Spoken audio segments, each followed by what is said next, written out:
최77이라는 이름을 혹시 들어보셨는지 모르겠어요. 최77.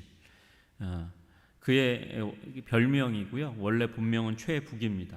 북쪽 북자가 이렇게 칠자하고 칠자를 반전한 글자이기 때문에 최북, 원래 이름은 최북인데 최77이라고 그렇게 자기를 부르기도 했던 사람입니다. 300년 전에 조선의 그림쟁이 화가였습니다.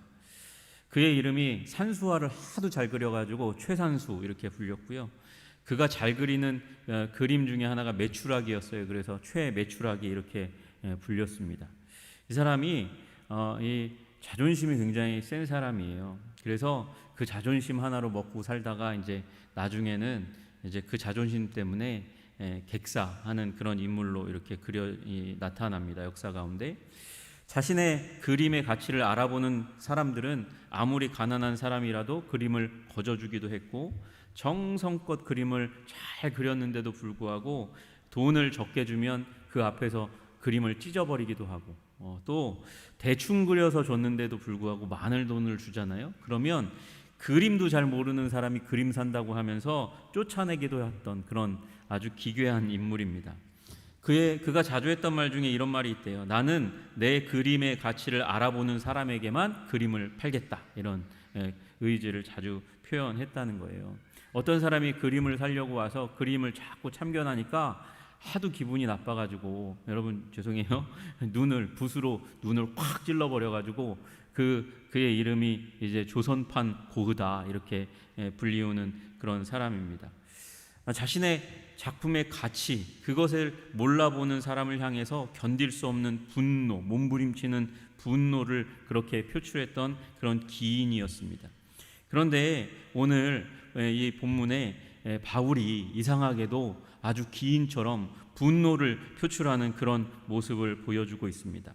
여러분, 우리가 1장 1절에서 5절까지 사도 바울이 자기가 어떤 존재인지, 하나님께 부름받은 사도다라고, 하나님 아버지께서 예수께서 부르신 그 사도다라고 자기를 소개하고, 그 갈라디아 교회에게 지금 평강이, 하나님의 은혜가 함께 있기를 그렇게 기원하고 나서 그렇게 인사말을 딱 끝내고 냈어요. 보통 사도 바울이요, 인사말을 끝나고 나면 그 교회를 향해서, 그 공동체를 향해서 감사나 기도나 찬양이나 칭찬을 합니다. 그게 사도 바울의 서신의 대부분이에요. 근데 갈라디아서는 그 칭찬이나 감사나 기도나 찬양을 하지 않고 바로 어디로 넘어가냐면 이상하다라고 얘기하고, 그리고 저주를 받을지어다 이렇게 분노를 나타내는 그런 이 의혹과 분노를 나타내는 그 자리 가운데로 나아가는 것을 우리는 보게 됩니다. 6절 하반절에 보면 다른 복음 따르는 것을 내가 이상하게 여기노라 이렇게 얘기하고 있고요. 그리고 8절과 9절의 끝부분을 보시면 너희에게 전한 복음 외에 다른 복음을 전하면 저주를 받을지어다. 너희가 받은 것 외에 다른 복음을 전하면 저주를 받을지어다. 그러면서 저주를 이야기하고 있단 말이죠. 사도 바울이 굉장히 격하게 격정적으로 화를 내며 분노하며 이 서신을 지금 시작하고 있는 거예요. 여러분, 그 가운데 특별히 여러분, 이 다른 복음을 따르는 것을 내가 이상하게 여긴다 이렇게 얘기하고 있어요. 속히 떠나 다른 복음 따르는 것을 이상하게 여기노라 이렇게 얘기하고 있습니다. 그 중에서 속히 떠나라는 말이 이제 메타티데마라는 이제 헬라어거든요. 메타티데마라는 이 단어인데, 이 단어를 어떤 때 쓰냐 하면, 여러분, 반역을 일으켰을 때 돌아섰다, 돌이켰다, 속히 떠났다 이렇게 표현하는 거고요. 군인이 군대를 탈영했을 때 속히 떠났다, 떠나가고 있다 이렇게 얘기하고 하는 거예요. 그리고 정치적으로 어떤 파벌 안에 있었는데 그 파벌을 벗어나서 다른 파벌로 갈 때, 또 철학적인 이제 사조가 있거든요. 그 철학적인 사조가 다른 사조와 막 싸우는데 여기서 탈출해서 다른 철학 사조로 넘어갈 때, 그때 이 속히 돌아서고 있다 이런 말을 쓰고 있는 거예요. 메타티데마라는 그런 메타티데미라는 그런 단어를 사용한다는 것이죠. 지금 무슨 얘기를 하고 있는 거죠? 그리스도의 은혜로 너희를 부르신 이를 이같이 속히 너희가 반역자처럼, 탈영병처럼, 그렇게 변절자처럼 떠나서 다른 복음을 따르고 있다. 너희들은 그렇게 하나님을 떠나서 반역하고 변절하고 탈영한 그런 탈영병, 하나님 나라의 탈영병이고 반역자다 이렇게 이야기하고 있는 거죠. 그러면서 사도 바울이 저주를 받을지어다 이렇게 이야기하고 있는 거예요. 여러분, 이 다른 복음을 전하는 사람들을 향해서 지금 바울이 분노를 하고 있고, 다른 복음을 따라가고 지금 있는 갈라디아 교회를 향해서 지금 분노를 퍼붓고 있는데, 여러분, 근데 그 가운데 저주를 받을지어다 이렇게 이야기하고 있어요. 여러분, 제가 오늘 죄송해요. 헬라어를 좀 하나 더 얘기해 드릴게요. 여러분, 여기에서 저주를 받을지어다 이 단어가 아나테마라는 단어예요. 아나테마라는 단어. 이게 여러분, 제가 지난번에 한번 설교할 때 말씀을 드렸는데, 히브리어 성경을 헬라어 성경으로 번역한 성경이 있다고 말씀드렸잖아요. 그게 이제 알렉산더가 정복 전쟁을 하고 나서 하나님께서 하신 일이에요. 이집트의 대도서관을 만드시고 그곳에서 성경을 번역하게 만들었어요. 히브리어 성경은 그 당시에 이 유대 사람도 잘 못 읽는 언어란 말이에요. 그래서 히브리어 언어에 능통한 70명의 사람들을 불러다가 히브리어 성경을, 구약 성경을 번역하게 만들었어요. 그 가운데 이 단어가 아나테마라는 단어가, 저주라는 단어가 어디에 쓰이냐면 이 여호수아서 6장 17절 이 말씀 가운데 쓰입니다. 이 말씀은 어떤 말씀이냐면, 이 성 여리고 이 성과 그 가운데 있는 모든 것은 여호와께 온전히 바치되 기생 라합과 그 집에 동거하는 자들은 모두 살려주라 이렇게 얘기하고 있어요. 주되니까 반대말이잖아요. 그러면 여호와께 바치되라는 말은 하나님께 어떻게 바치지? 여러분, 이게 원래 히브리어로는 헤렘이라는 단어거든요. 이게 하나님께 바친다는 말은 완전히 파괴한다는 걸 의미하는 거예요. 이 헤렘, 원래 히브리어 헤렘, 이걸 바꿔서 온전히 바치다, 이 말이 아나테마라는 단어인데, 이 아나테마라는 단어의 다른 용례로 완전히 바치다, 완전히 파괴하다라는 말이 있는 거예요. 여러분, 이게 지금 저주를 받을지어다, 완전히 파괴를 당할지어다 이렇게 얘기하는 거죠. 여러분, 이 여호수아 6장에서 요 여리고에 있는 것을 완전히 다 바치되 다 파괴하라고 하나님께서 말씀하셨어요.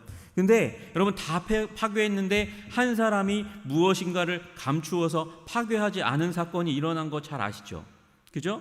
그래, 그 누구냐? 아간이라는 사람이 이 하나님의 헤렘의 명령, 완전히 바쳐라, 완전히 멸망시켜라, 이 말씀을 저버렸어요. 그래서 신할산 외투 한 벌, 은 200세겔, 50세겔짜리 금덩이 하나를 갖다가 숨겨 놓았어요. 그랬더니 어떻게 됩니까? 하나님께서 아간을 골라내서 아간의 가정을 완전히 어떻게 했어요? 멸망시켜 버렸어요. 멸해 버리셨어요. 여호수아서 7장 25절 말씀 한번 띄워 주시겠어요? 여호수아서 7장 25절 보면, 여호수아가 이르되 내가 어찌하여 우리를 괴롭게 하였느냐. 여러분, 완전히 멸하지 않으니까, 완전히 저주를 내리지 않으니까, 아간이 그걸 발견했을 때 그걸 파괴하는 자리 가운데 내어놓지 않으니까 어떻게 됩니까? 어찌하여 우리를 괴롭게 하느냐. 이스라엘 백성들이 괴롭게 되는 거예요.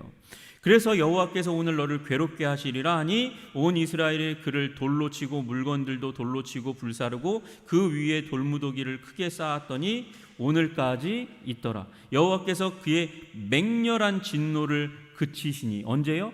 아간이 완전히 멸망당하니까 여러분, 그렇게 되었다고 이야기하는 거예요. 그 멸망이라는 단어가 어디에 있다고요? 여러분, 저주라는 단어에 있다고요. 저주를 받을지어다 이렇게 얘기한다는 거예요.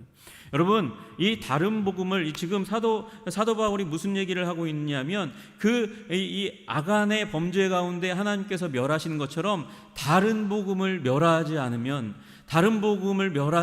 그렇게 다른 복음을 전하는 사람이나 다른 복음을 받는 사람이나 어떻게 될까요?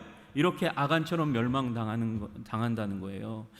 돌에 맞고 불살라지고 돌무더기, 무덤으로 쌓아지고 완전히 끝장나야 맹렬한 저주, 이 맹렬한 진노, 저주가 끝나는 그 시점이 오게 된다는 것이죠. 여러분, 왜 그렇습니까? 여기 말한 대로 우리를 괴롭게 하였느냐. 왜 우리를 괴롭게 하였느냐? 완전히 이 다른 복음을 향해서 진노를 향하지 않으니까, 그것을 버리지 않으면 괴로워지는 일이 일어나니까, 힘들어지는 일이 일어나니까 하나님께서 그렇게 극렬한 반대와 분노를 표현하고 있어요.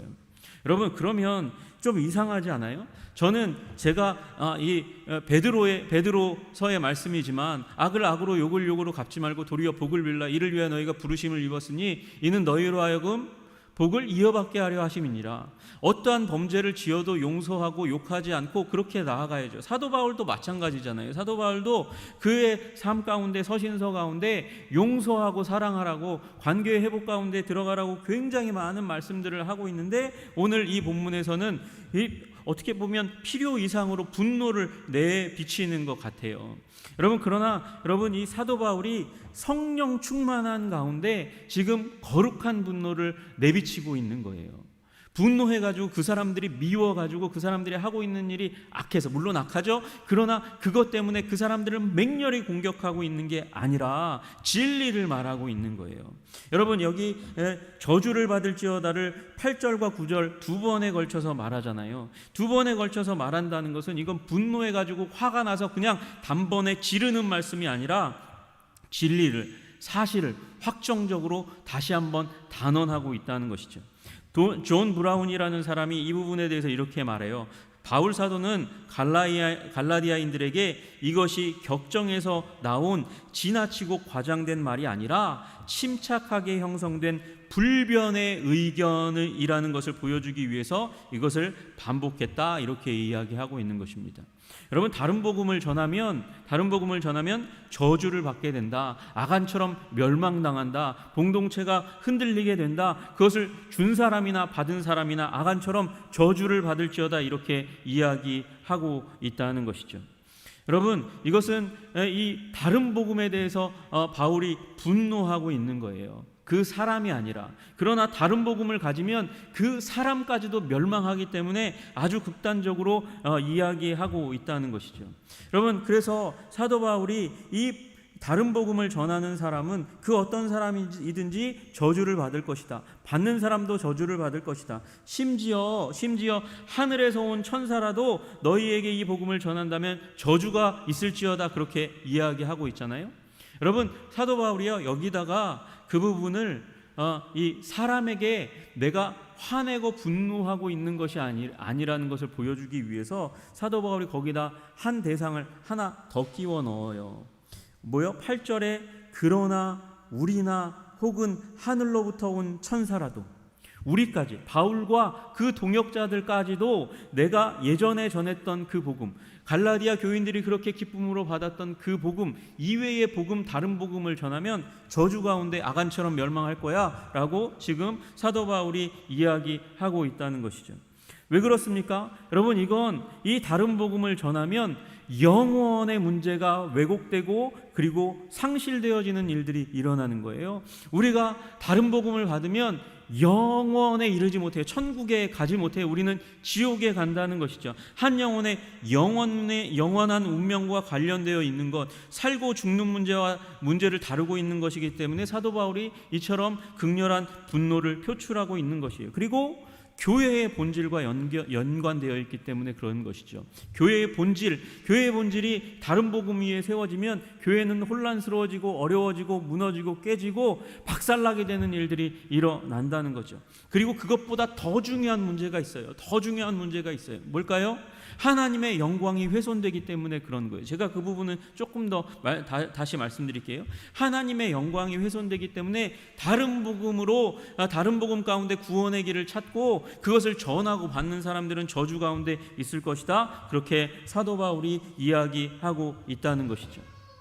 여러분, 그러면 다른 복음이란 무엇일까요? 다른 복음은 없나니, 7절에 먼저 우리가 기억해야 될 것은 다른 복음은 없다는 거예요. 없는데 이걸 그들이 마치 있는 것처럼 만들어냈어요. 어떻게 만들어졌냐? 이 다른 복음은 너희를, 갈라디아인들을 교란하여 그리스도의 복음을 변하게, 누군가가 와서 이것을 전해서 갈라디아 교인들을 교란하여 어지럽게 해서 그래서 복음을 변하게 했다는 것입니다.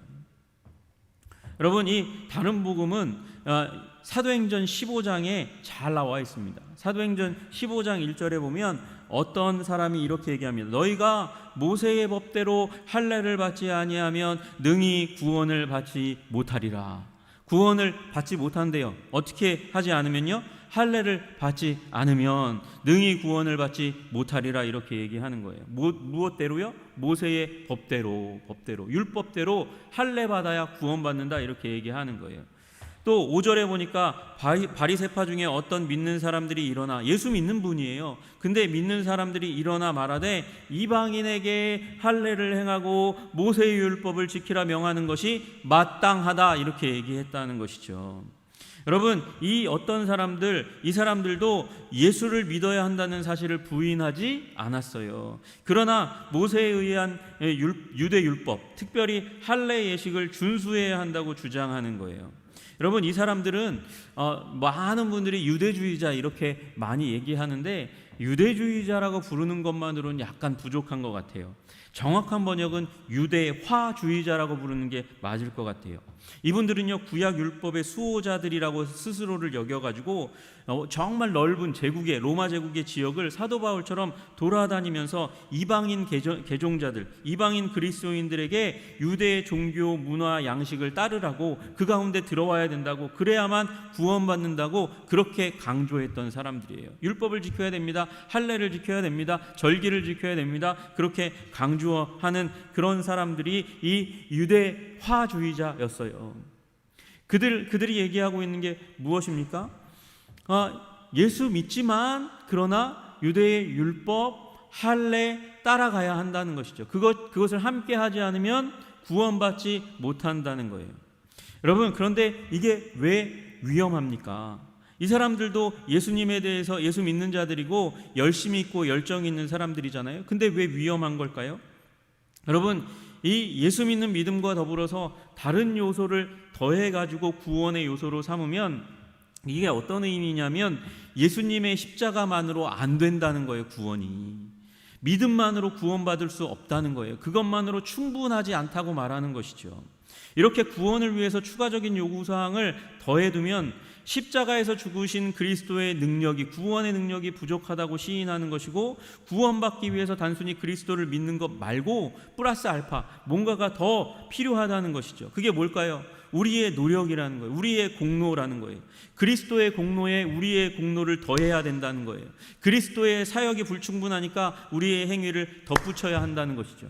여러분, 그러면 완전하신 그리스도의 십자가의 사역이, 그 대속의 사역이 땅에 떨어지는 거예요. 훼손되는 거예요. 모자란다고 얘기하는 거니까 하나님께, 그 일을 일으키신 그 하나님께 영광을 완전히 돌리지 않고 그 영광의 일부를 가져다가 누가 취하는 거예요? 우리가 취하는 거예요. 내가 이렇게 했으니까 구원받는 거죠. 내가 할례를 받았고 그리고 율법을 지키니까 내가 구원받는 거죠. 이렇게 얘기한다는 거죠. 그러면 어떻게 돼요? 구원은 어떤 행동에 의한 상급, 하나님이 하시긴 하셨지만 그러나 어떤 내가 한 행동에 대한 상급이라고, 그러면 은혜로만 구원받는 게 아니라 은혜로 구원받고 우리의 순종으로 구원받는 거야, 이렇게 얘기하게 된다는 거죠. 그럼 어떻게 되는 결과가 나타나냐? 결국 우리는 모두가 하나님의 은혜에서 떨어져 나가버리는 존재가 되고 만다는 것이에요.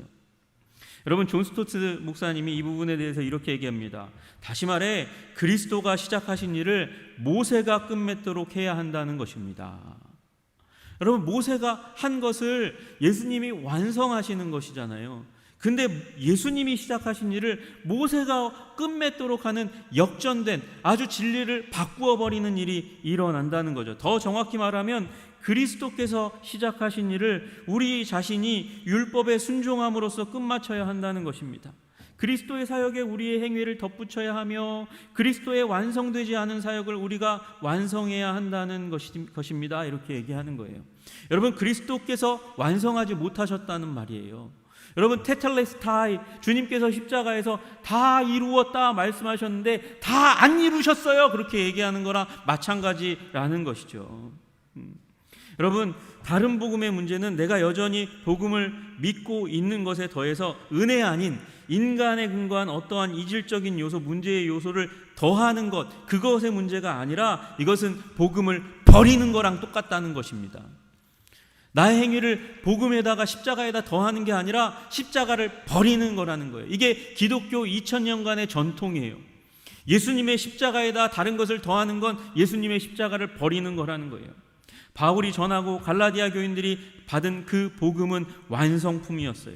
그리스도의 복음은 우리의 무엇으로도 살 수 없기 때문에, 우리의 그 어떤 노력으로도 구할 수 없는 것이기 때문에 하나님께서 거저 값없이 은혜로 예수 그리스도를 통해서 우리에게 주신 믿음으로만 받을 수 있는 것이라는 것인데, 그 믿음 아니고 믿음에다 더해가지고 우리의 행동을 더해야 한다는 것이죠. 여러분, 오직 은혜라는 말은 구원에 있어서 우리 인간의 어떠한 행위나 공로도 섞여질 수 없다는 것, 거기에 발을 붙일 수 없다는 것을 의미한다는 것입니다. 여러분, 여기다가 지금 이 거짓의 사람들이 무슨 일을 하고 있는 거냐면 복음을 오염시키는 거예요. 진리를 교란시키는 것이죠. 여러분, 여기에 우리 보는 그 말씀에 그렇게 쓰여져 있잖아요. 7절에 너희를 교란하여 복음을 변하게 한 것이라. 여러분, 교란하여, 이 말이 사도행전 15장 24절에도 같이 쓰입니다. 한번 말씀 띄워주시면 좋겠어요. 들은즉 우리 가운데서 어떤 사람들이 우리의 지시도 없이 나가서 말로 너희를 괴롭게 하고 마음을 혼란하게 한다. 그러니까 마음이 혼란해지는 일이 일어나게 만드는 거예요. 여러분, 오직 믿음에 의해서 오직 은혜로 구원받는다는 이 정확한 하나님의 진리의 복음을 들으면 흔들림이 없는데, 그런데 내 행동이 충분하지 않으면 나 구원받지 못해. 그러면 시련이 오고 어려운 일이 오고 힘든 일이 오고 저주받는 일과 같은 일이 일어나게 되면 어떻게 됩니까? 넘어지고 쓰러져요. 하나님이 나 사랑하지 않는 거 아니야? 그런데 오직 믿음으로 구원받는다 하면 이 시련과 환난 가운데서도 견딜 수 있는, 하나님이 이미 십자가를 통해서 모든 것을 다 주셨지. 그런데 사단이 우리의 삶을 꺾고 무너뜨리려고 하는 그 사단의 계략을 간파하고 더 믿음 가운데 서는데, 반대의 경우는 내가 뭐 문제가 있는 거 아닌가? 나의 행동에 뭐가 문제가 있는 거 아닌가? 나의 공로가 하나님께 충분한 거 아닌가? 그러다가 넘어지고 쓰러지고 깨어지고 하나님의 은혜만 을 믿는 신앙 가운데서 떠내려가 버리는 일이 일어난다고 말씀하시는 것이죠. 여러분, 우리 교회가 이 오직 은혜의 진리 가운데 서 있어야 될 줄로 믿습니다. 우리 한 사람 한 사람이 이 오직 은혜의 진리 위에 서 있어야 될 줄로 믿습니다. 여러분, 교회의 진정한 적은 교회 밖에 있는 사람, 복음 전파하는 거 회방하고 교회를 조롱하고 복음의 진리를 조롱하는 그 사람들에게 있는 것이 아니에요. 그 핍박자들에 있는 것이 아니고 교회 안에서 이 복음을 바꾸어 놓으려는 사람들이 문제, 진정한 교회의 위협 요소입니다. 여러분, 훌륭한 교인 되시기를 원하십니까? 그러면 단 한 가지 길이 있습니다. 교회를 섬기는 가장 좋은 방법, 훌륭한 교인이 되는 가장 단 하나의 길이 있다면 분명한 복음의 사람이 되는 것입니다. 오직 은혜로 구원받는다고 거기에 나의 조그마한 그런 공로의식이나 그런 자랑의 의식을, 자랑거리를 더하지 않고 오직 은혜로 내가 구원받았고 오직 은혜로 내가 지금도 살아가고 있습니다 고백하는 그 길을 걸어가시는 것, 그것인 줄로 믿으시기를 주님의 이름으로 축복합니다. 여러분, 이 사도 바울이 오직 은혜의 복음을 전했어요. 율법, 할례 아닙니다 그렇게 얘기했더니 바울을 비방하는 자들이 뭐라고 얘기하냐면 10절에 너는 사람을 기쁘게 하는 자야 이렇게 얘기하는 거예요. 왜요? 하나님이 거룩하게 주신 이스라엘 백성, 하나님의 백성에게 거룩하게 주신 그 율법이 있잖아. 그 할례, 이 하나님의 언약의 백성의 징표, 그 할례가 있잖아. 그런데 그걸 힘들다고 하지 말라고 한다고? 그럼 너무 쉬운 길을 알려주는 거 아니야? 아니, 진짜 본질을 알려줘야지. 구약의 본질 가운데 그게 있는데 왜 그걸 안 전해? 하나님의 백성이 되려면 예수님도 믿고 이것도 해야지 그렇게 얘기하는 거예요. 여러분, 그러나 사도 바울이 정말 사람들의 사람들을 좋게 하는 것, 그것에 매료되어 있는 사람이라고 한다면 이 사람들과 적당히 타협하죠. 거기다 대고 뭐라고 얘기해요? 저주를 받을지어다 그렇게 얘기하겠습니까? 아니요, 이건 인기의 문제가 아니에요. 하나님의 진리의 문제이기 때문에 하나님의 진리를 지켜내는 것, 복음의 진리를 지켜내는 것이 어떤 거요? 하나님을 기쁘게 하는 것이기 때문에 하나님이 정한 율법은 입도 뻥끗 떼지 않는다고, 저 거짓말하는 사람이라고 그렇게 오해를 받으면서도 꿋꿋하게 오직 믿음으로, 율법은 그 자리에 구원받는 데에는 전혀 발붙일 데가 없습니다 라고 얘기하는 그 복음을 전해 나아갔어요. 여러분, 우리가 이 오직 은혜로 구원받는다는 이 믿음 가운데 서시기를 주님의 이름으로 축복합니다. 단 하나의 복음만 있어요. 여러분 오해하지 마세요. 사도 바울이 구약의 모든 것이 악하다고 얘기한 것이 아니에요. 구약의 율법이 할례가 다 나쁜 것이라고 얘기한 게 아니에요. 본인은 유대인으로서 할례를 받았고요. 그리고 유대의 율법에 따라서 예루살렘에 올라가서 성전에서 예배드리는 삶을 살았어요. 결례를 행했어요. 율법을 무시한 게 아니에요. 그러나 율법은 구원의 도구가 아니라 하나님의 뜻을 알아가는 도구로 사용하는 것이죠. 그것 가운데 하나님이 얼마나 거룩을 사랑하시고 존중하시고 그 율법을 따라가는 자들에게 이미 사랑을 하셨지만 또 사랑을 확실하게 보여주시는가를 경험할 수 있는 어떤 요소로 삼은 거지 구원의 길로 제시한 게 아니라는 거예요. 사도 바울은 단 하나의 복음만이 있다고 얘기하고 있는 거죠. 하나님께 이르는 길은 여러 길이 아니라 시대에 따라서 변하는 게 진화하는 게 아니고 그 1세기에 사도 바울이 경험했고 사도들이 전했던 그 복음, 어떻게 보면 구닥다리처럼 보이는 그 복음에서 전혀 변화될 수 없는 하나님의 진리라는 것이에요. 절대불변의 진리라고 말씀하고 계십니다. 인류에게 은혜로 주신 단 하나의 완전한 복음만이 있습니다. 여러분 그것 가운데 여러분의 행위를, 여러분의 공로를, 여러분의 율법을 따라서, 여러분 그런 종교가 있잖아요. 요새 돌아다니다 보면 정말 헛소리 중에 왕 헛소리, 6월절을 안 지키면 구원을 못 받는다는 완전 헛소리를 하는 그런 이상한 교회가 있어요. 여러분 그들처럼 이상한 걸 더하면 안 돼요. 오직 은혜로, 오직 믿음으로 구원받습니다. 우리는 여러분 그 믿음 가운데 서 있을 때 우리의 교회의 삶이 기쁘고 즐거운 거예요. 나의 구원은 나의 개차반 같은 인생으로도 여러분 훼손되는 게 아니에요. 우리가 예수님을 구주요 주님으로 믿고 그 손을 붙들고 동행하는, 그러니까 그 사랑을 확신하고 동행하는 삶 사시기를 주님의 이름으로 축복합니다. 여러분 오직 은혜로 받는 믿음, 우리의 어떠한 인간의 행동도 그 가운데 발붙일 수 없는 완전한 복음, 그 복음 가운데 서시는 여러분 되시기를 주님의 이름으로 축복합니다. 우리 교회 되기를 주님의 이름으로 축복합니다. 기도하겠습니다. 하나님 아버지, 사도 바울이 분노합니다. 이상하게 여기며 저주가 있을 것이라고 이야기합니다. 다른 복음을 따라가면 아간이 멸망한 것처럼 우리가 멸망할 것이라고 그렇게 내다보고 그곳에 가지 말라고 선을 긋고 돌아오라고 이야기하고 있습니다. 주님, 예수 그리스도의 십자가에서 이루신 그 사역이 완벽한 사역이라고, 우리를 사랑하사 우리를 위하여 죽으신 그 예수님의 놀라운 사랑, 하나님의 사랑이 깃들여져 있는 것이라고, 그곳에 우리의 노력으로 하나님의 영광스러운 복음을 훼손하지 말라고 말씀하시는 사도 바울의 그 조언을 받들어 주님 오직 은혜로, 아버지 오직 믿음으로 구원받는 그 신앙을 다시 한번 점검해가는 아버지 시간들이 될 수 있도록 우리를 붙들어 주시고 인도하여 주시옵소서.